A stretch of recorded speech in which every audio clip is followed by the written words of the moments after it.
And welcome to this week's episode of Podward State.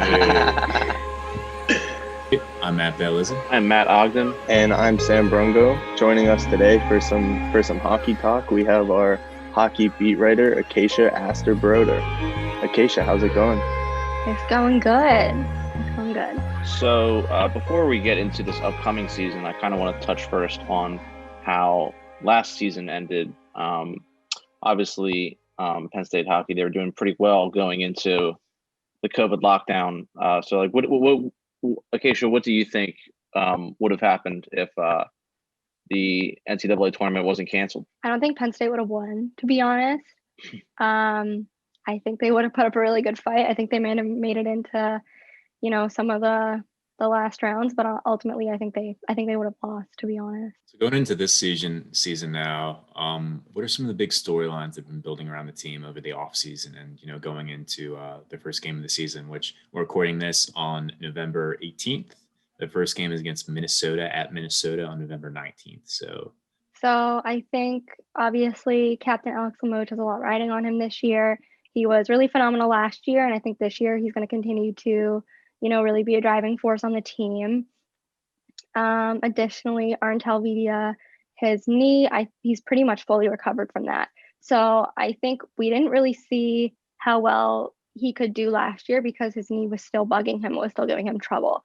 But this year, in media session, he talked about it, being basically fully healed. So I think we're going to see a lot from him this year as well. So that's super exciting. And then also defense. I think that's a really big story this year. Cole Holtz, Chris Malari, they left this like big gap on defense, especially Cole Holtz. And Paul DeNaples has a really similar style of play. So I think kind of finding someone who really complements him this year is going to be interesting to see who they put with him. I think Clayton Phillips is a contender. And it'd be interesting to see if they put one of the new guys with. So obviously we lost more than we usually lose last year when we had some players go to the NHL, including Evan Barrett and Cole Holtz. One of the big holes I feel like that was left was in the net with Peyton Jones. So what are we looking at the goalie position this year? I really don't know what we're going to get this year.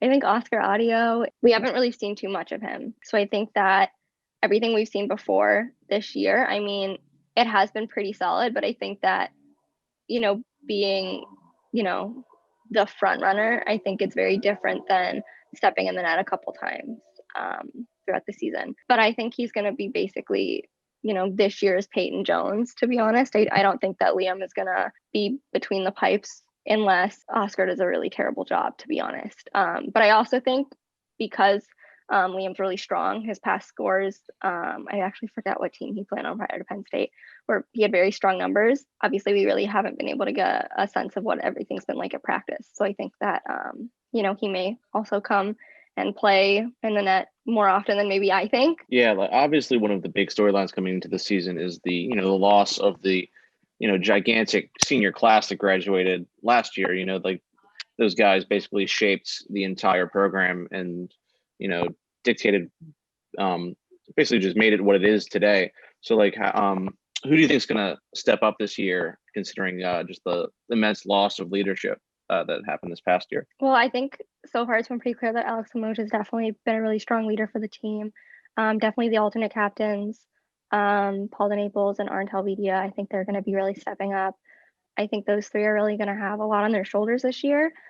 Some of the freshmen are going to come in and fill those gaps. I think that we were a really strong incoming class, and how they mesh with the team, I think, is yet to be seen because, they haven't been able to be as an entire group at all until now, like with the game tomorrow. So it'll be interesting to kind of see how that plays out and kind of what their strong suits is. I feel like this year's so different because there wasn't that exhibition game before the season started to kind of see how the team's meshing. We haven't really gotten a sense in practice about who is, really doing well and who may need some more time to kind of adjust to the system. So I think, a lot of, this time last year before the season was starting, I think we would have had kind of more of a clearer picture, but I feel like the pandemic really did, I want to say kind of throw a wrench in everything. I feel like everything right now is kind of speculation. I don't think until after, the series, we can really make any calls 8 freshmen on the roster. We have 5 forwards, 2 defensemen, and a goaltender. Who do you expect this year to really step up and fill void left by some of those people that we've had around for a while that left at the end of last season? I think Jimmy Dowd Jr. on defense is going to be definitely a driving force. I think he has really great plus minus numbers, and that is obviously debatable. Plus minus, it's kind of a statistic that is flawed and isn't necessarily taken seriously by, I think, people who are really into advanced analytics, because it's only really showing you one aspect of the game. I think he'll be a driving force in the freshman class. I think Xander Lampa, I've heard good things about him. So I think that, he'll also is definitely going to be making an impact this year. I hope we'll get some ice time to see kind of what he plays like. And then Chase McLean as well. He was drafted by the Preds a few weeks ago. Hopefully we'll get to see some of him. I think he'll definitely be someone who can definitely get out there and make an impact as well. But yeah, I don't know. I think it's a really promising class. So I kind of think that it's one of these things where just kind of seeing who meshes well with who will kind of be more of like, well, I guess be higher than, who put up really big numbers back in juniors, to be honest, just because I think that obviously jumping to college level of play and kind of with this new team, I definitely think it's a whole different animal than playing in juniors. So I think that that's definitely something that, you have to keep in mind when evaluating any of the freshmen. You recently wrote an article about how the team has been bonding this offseason, even despite the, strange, difficult conditions that they've been put into because of COVID. Talk about just how different this offseason has been compared to, previous off seasons for the program.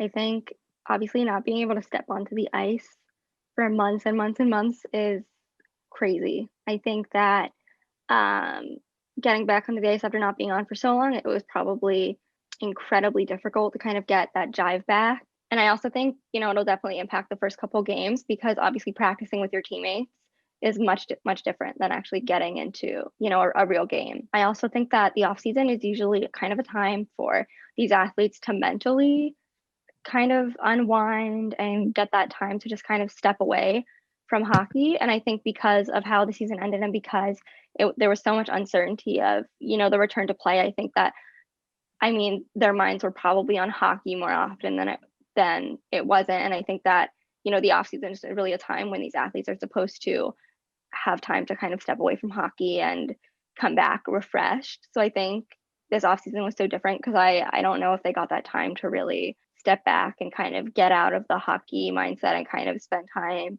with family, at least for the American players, just because I know in Finland the situation was different. How important do you think is the growing pedigree of Penn State hockey to attracting these new young talents? You mentioned all the players that have been drafted. Sam did over the offseason. Of course, plenty of other players have been drafted in the past couple of years. So how important is it to building that pedigree to really improve in the future and keeping this momentum going? It is important for Penn State to kind of keep that pipeline of players essentially, to the NHL professional pipeline of any, aspect. Obviously, there were a lot of players that went to the AHL, Peyton Jones, Liam Folks. There were players that signed NHL contracts, Cole Holtz, Evan Barrett. There are players that have had contracts abroad in Europe. I do think it's really important, for the program to continue that pipeline towards playing professionally. But I also don't think it'll be a challenge that they, will be facing, because I think that they're continuing to source and continuing to bring in really great talent. It's really just all about how they mesh with the team and continue to, go on in college. As we saw with Dennis Smirnoff, he seemed really, really, really promising his first 2 years at Penn State. He was putting up unreal numbers, but, he hit a couple roadblocks and he has not signed a contract yet.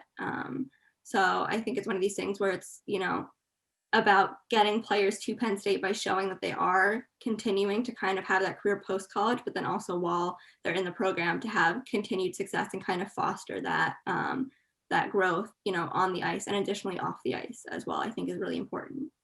All right, Acacia, thank you so much for your input and expertise. And we look forward to talking to you again, perhaps sometimes later in the season once Penn State has a couple games under their belt. Yeah, thank you so much. And thank you guys. That was Acacia coming on to talk men's hockey. give us a little taste of the season to come.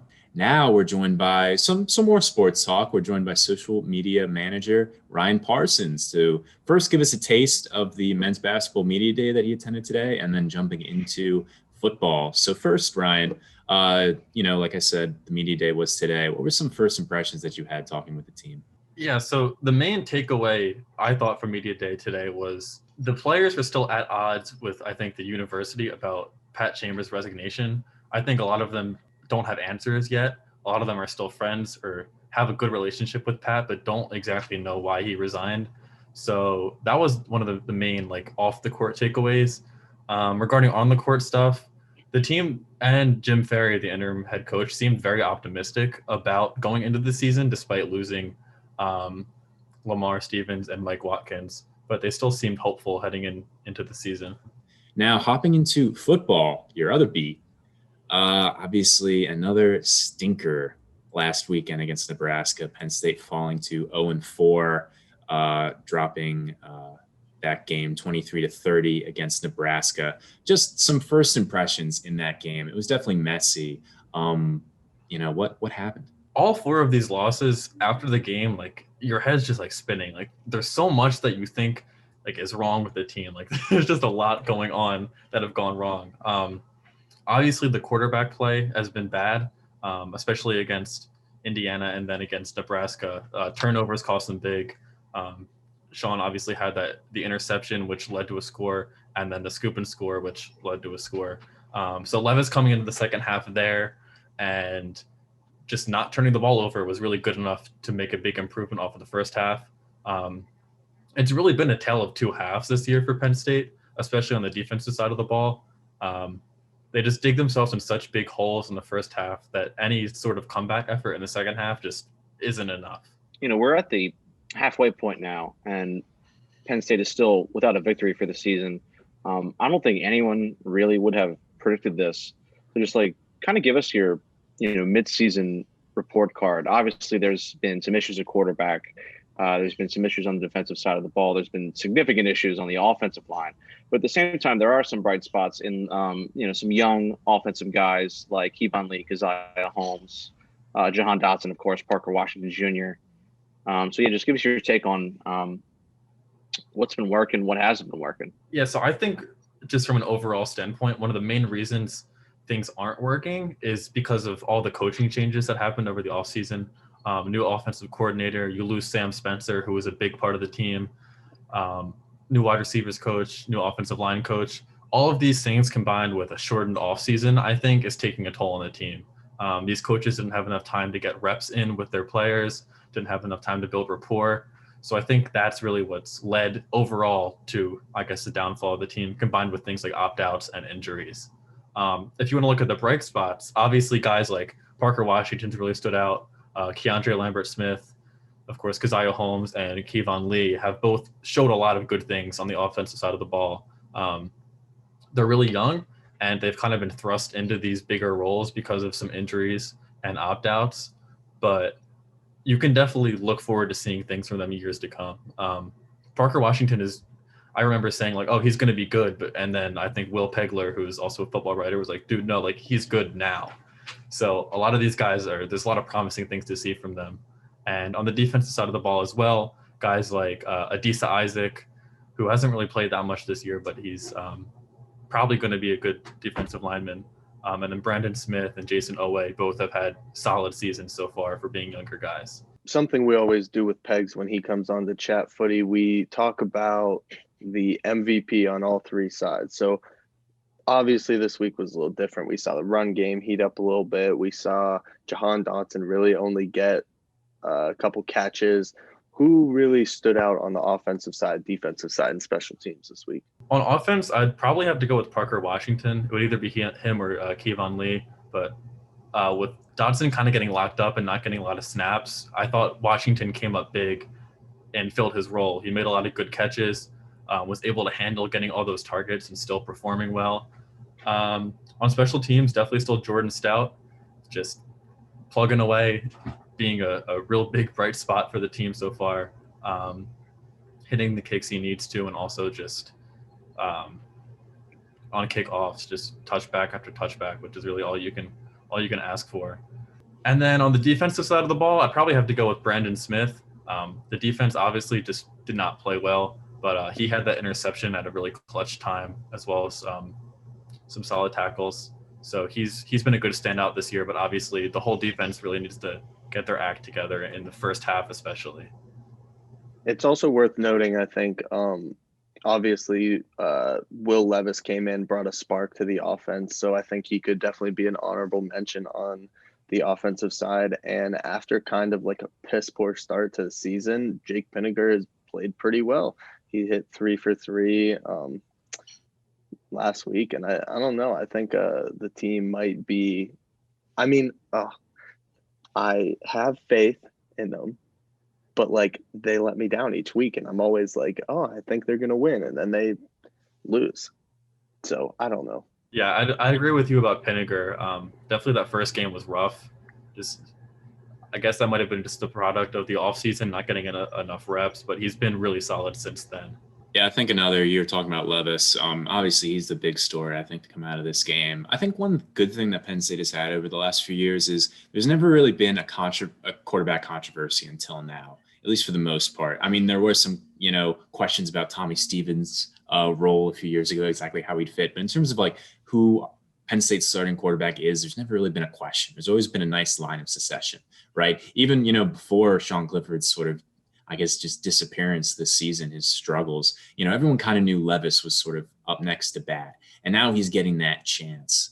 Do you think he's primed to take on Iowa this week if he is announced to be the starter? Like I said earlier, just the fact he doesn't turn over the ball, it should be good.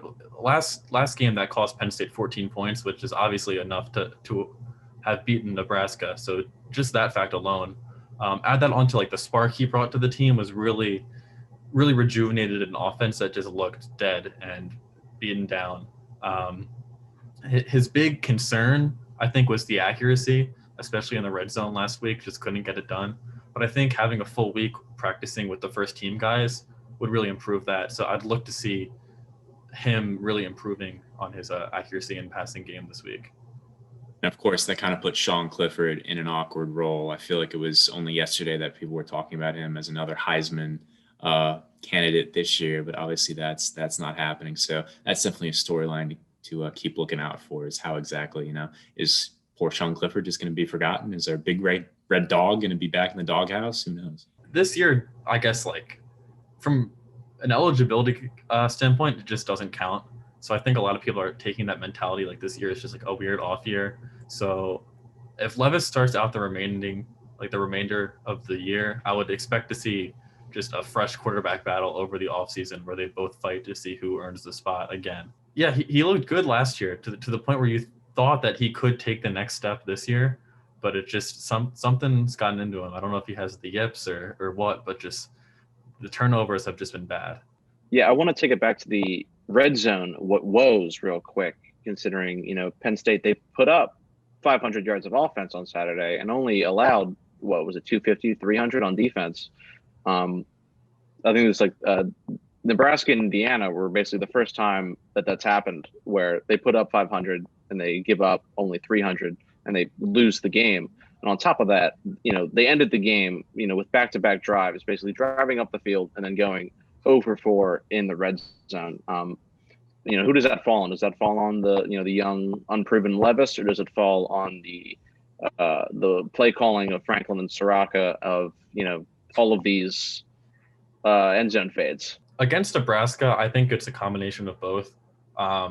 Levis obviously just doesn't have the accuracy to fit into those really tight windows that you need in the red zone, which is something he said after the game on Saturday that he needs to do better.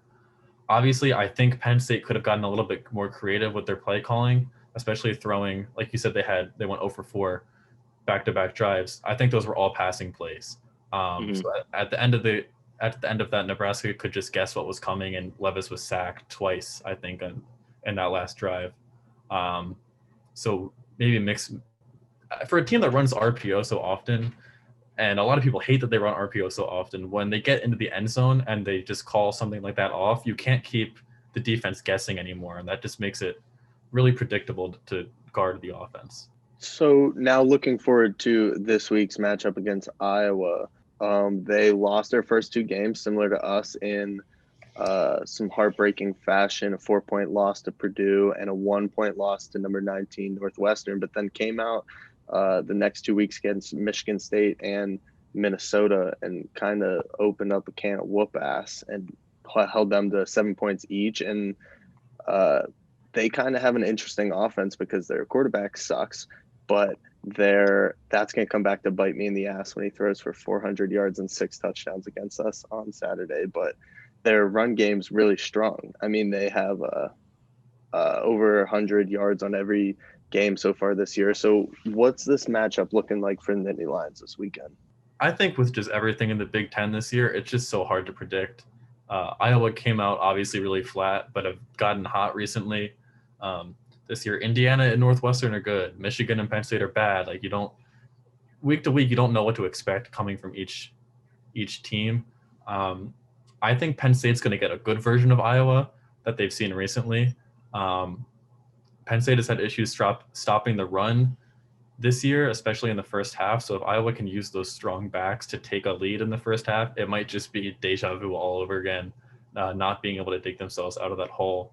So I think the key to Penn State winning this game, I think their offense will be able to get the job done, but I think they're just going to need to stop that Iowa rushing attack early on to give themselves a chance.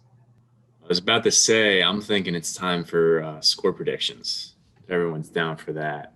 Me personally, I don't know. I feel like this is gonna be a crapshoot. I really don't know. I'm not confident at all. You know what? Lions by 15. I'm going 15. And Penn State. I can't do math. Penn State 35, Nebraska 20. Oh, they're not playing Nebraska, Iowa. Who cares? Every game's nothing but suffering. I just want it to end. Please win. I'm just gonna fake some positivity a little bit and say, this is gonna be the week. For the third or fourth week in a row, this is gonna be the week that Penn State turns it around. I'm gonna go 24-23, nail biter, Big Ten classic defensive battle. Okay, I'm gonna do something similar, and I'm gonna go Penn State 43, Iowa 42, and I think Penn State's gonna go for 2 in overtime and get it. Kind of like we saw in the first game, except it's our karma's going to come back and be nice to us. But like I said, at the end of the day, this season does not count. So look forward to 2021. This time it's going to be Will Levis stretching his arm across the goal line, except his arm's actually going to go past the goal line. I'm going to say Penn State goes for 2 at the end for no reason, finishes with 27. Iowa finishes with 24. Going to be a nail biter. We're all going to be miserable. They're going to win, and we're going to feel nothing. So, all right, awesome guys. That was social media manager Ryan Parsons hopping on to talk both men's basketball and football. Now going into something completely different. We're going to be talking over the summer. State College had a lot of new food places open up, whether on campus or off campus. We brought on a bunch of a murderer's row of staffers who went to a bunch of these new places to talk about their experiences there. Me and Sam were on for that, and it was definitely a pleasant time. So jumping into that now, food reviews. First off, joined by managing editor Matt DiSanto, making his Pod Season 3 debut. Hi, everybody. Matt, how you doing? I'm great. How's it going? Great. It is an honor to have you here with us, Chief. I'm excited to be here. Next, we have associate editor Ryan Parsons. Ryan, how you doing? I'm doing amazing. Happy Friday. And last but certainly not least, we are joined by staff writer Colleen Nersten. Colleen, how you doing? Doing great. Thanks for having me, guys. Business is still booming in State College to a certain extent in terms of new places opening up, which is nice to see. Nice new places opening up. And we sent plenty of staffers out to try them. I think with the 3 people joined here today, we have plenty of voices to talk about them. We can start with Crust Crumb Cafe. I think Ryan, you went to Crust Crumb, and Colleen, you went to Crust Crumb. Give us like a little intro to Crust Crumb. Like, where is it? What did you get? What were your first impressions? Yeah, sure. So it's like pretty close to Panera. I got this like oat toffee crunch iced coffee. It was one of the specialty ones. And then I also got this chocolate espresso banana muffin. and both were pretty good. The coffee I felt was like a little sweet, which I'm personally not that into, but it's one of those things where like if I go back, I would probably just ask them to make it a little less sweet, and I feel like they would certainly do that. The muffin, on the other hand, was fantastic to the point where I literally cannot stop thinking about it. It was cool though because the people working like wanted to help you pick an item, which I feel like in State College it's like hard to get that at a lot of cafes and coffee places downtown, and it was just nice to like not be as stressful as a lot of the other places, and I really liked what I got, so I was glad to have their recommendations. Yeah, I have to agree with Colleen about like the friendly atmosphere. That was really like what I took away from it. I just got like a normal black coffee, so I didn't really try any of their specialty like items or drinks, which everyone else said was really good. So I take their word for it. But the owner told me like, oh, this coffee's from Papua New Guinea. Like we just roasted it. Oh, they don't roast the coffee, but like it was roasted like 2 weeks ago. So like I really appreciated them being like forthcoming and upfront about like where the coffee's from, which was just like an added nice little add-on to my visit. So yeah, I really liked it there. Justice Chicken. So Justice Chicken, I mean, the best way that I could put it is a really average fried chicken shop. It's themed after superheroes, and that's like fun at first glance, but it's not anything you would go out of your way for. I ordered a chicken basket, so like 4 big chicken tenders with a bunch of fries. And they were okay, you know. They didn't knock my socks off, to be honest. I'd probably prefer a real deal chicken basket from like Beaver Stadium or something like that. And they were $10, and that's a lot for just a takeout meal downtown. I can get probably a lot more and a lot better food for $10 than I could there.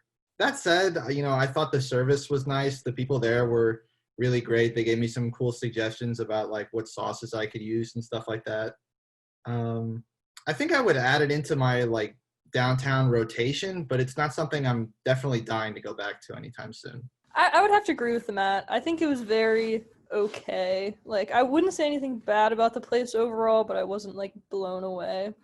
Yeah, like you said, so I got this item called the Hot Chick, and I went with quite a few people who also got food, and I think that my dish overall probably like looked the best and had the biggest portion, and I was like pleasantly surprised with it, I guess. Like there was a lot of little spicy tenders, and like Matt was saying, it was like just about $10, but for the portion of mine, I feel like if I split it with someone, you know, $5 looks a lot better than 10.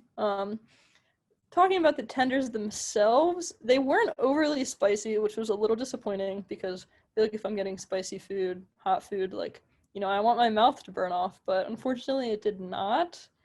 But it wasn't bad by any means. It's a good pass. I have a few gripes, but overall, I love Weirdough.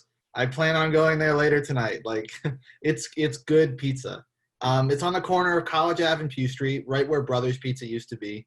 And in fact, the co-owner, his parents ran Brothers. So after they closed the restaurant, he took it over with a business partner and launched his own restaurant. So, you know, he worked there when he was a kid, and now he's doing his own spin on pizza in State College, which I think is really cool.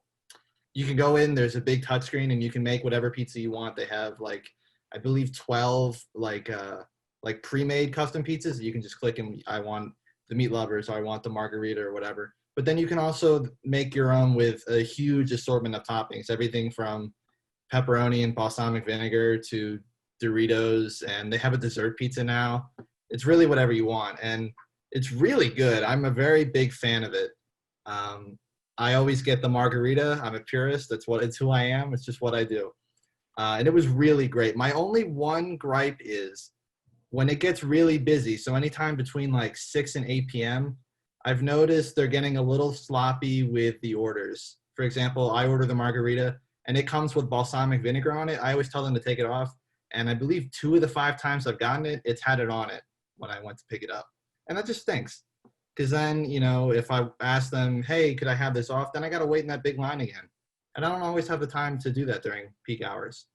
But I'm a very big Weirdough fan. I'm definitely going back. It's really, really good pizza. I really like it. The pizza itself is delicious. Again, the wait time is more like you should expect as if the wait time is as if you're going like to sit down and go out to eat rather than like when you go to snap and they just make it and you walk out. Like I went around lunchtime the other day and I was the only one there and it still took probably like 15 minutes to get the pizza done, which isn't like a big deal, but it's like if you're in a rush, probably not the best spot, but the pizza itself is really, really good. Next, we'll move on to Shake Smart, which I believe is a new smoothie joint that just went in the White Building. When they first opened, I went like a lot of times, probably like 4 times across like 2 or 3 weeks. It's just really like a convenient spot for me with my classes. Stopping like on the way back from my class, I walk right by there. I think they're going to open up one in the IM building too, which would be really big. Just like after a workout, just go grab a smoothie or like an acai bowl or something. The smoothies were really good. Some of them have like a strong protein powder taste because it's definitely like focused around like nutrition and I guess like post-workout type of stuff. But they have a lot of options. Their cold brew was pretty good as well. They have a cold brew smoothie. Really liked pretty much all they had to offer. Matt DiSanto, Ryan Parsons, Colleen, Nersten, thank you guys so much for coming on the show, chatting about some new grub and some new coffee in town. Appreciate your input, and we're looking forward to having you guys back on the show soon, hopefully with some fun new restaurants. Alrighty, guys, that was our food reviews, and your episode of Podward State has now concluded. Folks, it was a pleasant time. See you next week. See everyone. Bye. Go Penn State.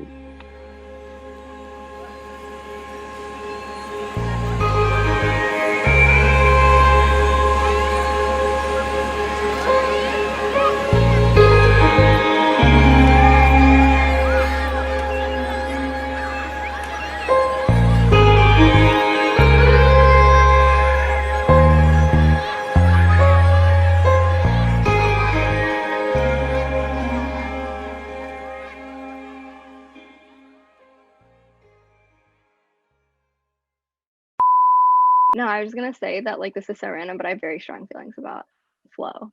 Like very strong feelings about Flo. Flo? Yeah, like hockey hair. Hockey like I Flo? have very like hockey Flo, lacrosse Flo. I have very strong feelings about So it. what's the verdict? So Is the it verdict positive is or negative? okay. The thing is, like, it doesn't look good on everyone, and every single guy who plays like lacrosse or hockey, they think it looks good on them, but it That's doesn't. facts. You pull it off, but like not every single guy can That's all pull I it wanted off. to Well, I hear. feel And, like my hair is too straight, I think. Like my hair doesn't have So any is curls. mine. Like, it would You just, need to have come like down So some is mine. texture. straight. Yeah. Like this is way too long for me right now, but like it's gonna stay this way because No, I like can't deal with hair Lockdown going over season. my ears. welcome to another edition of Talkin' Lettuce. I'm Matt Ogden.